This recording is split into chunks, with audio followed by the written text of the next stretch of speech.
We are in the process of creating a whole new generation of vehicles.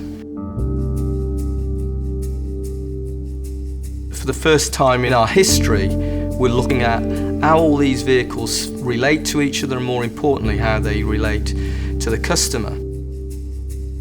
Great design is the gateway to customer desirability. It's about making that emotional connection.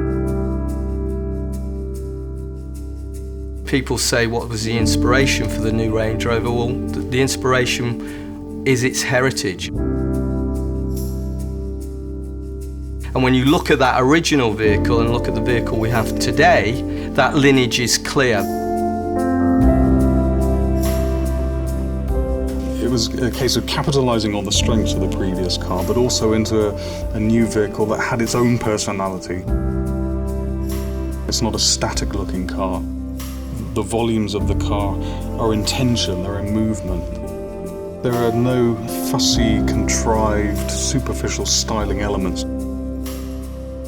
We played for a long time on those three key lines of how the sill and the waistline and the roofline work together. And it's the powerful, elegant way that those three lines relate to each other. I think works perfectly when you see the car moving.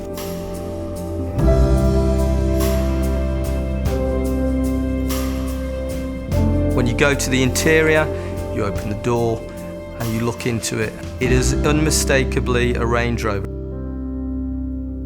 Those classic elements are there, a strong horizontal emphasis of the main fascia moulding intersected by this vertical console.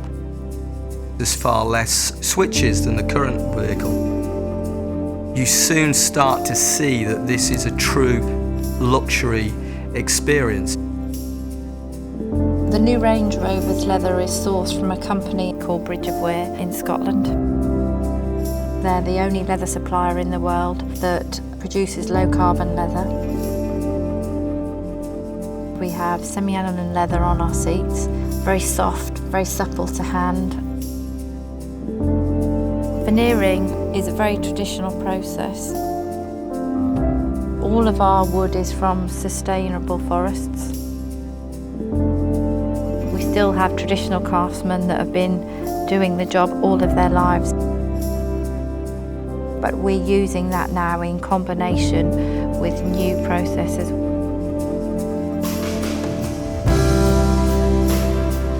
The aluminium architecture, I mean, it's a phenomenal technology, really. It's the world's first all-aluminium SUV. It's bonded and riveted to aircraft construction standards. Dynamically, the car is a revelation. Losing hundreds of kilos of weight out of a car has so many benefits. I mean, not only in its carbon footprint, its ecological identity, but also its performance and its handling. The fact that it makes the car a whole lot more agile, more manoeuvrable, more capable. There's less mass to haul uphill. There are benefits from almost every aspect of the design.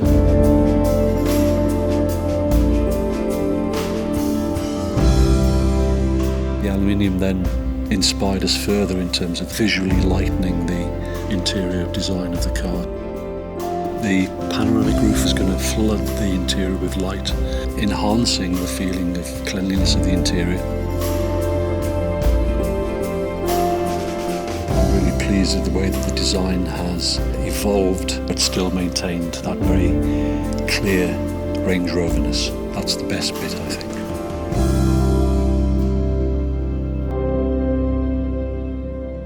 Iconic is a word I think that's used too liberally.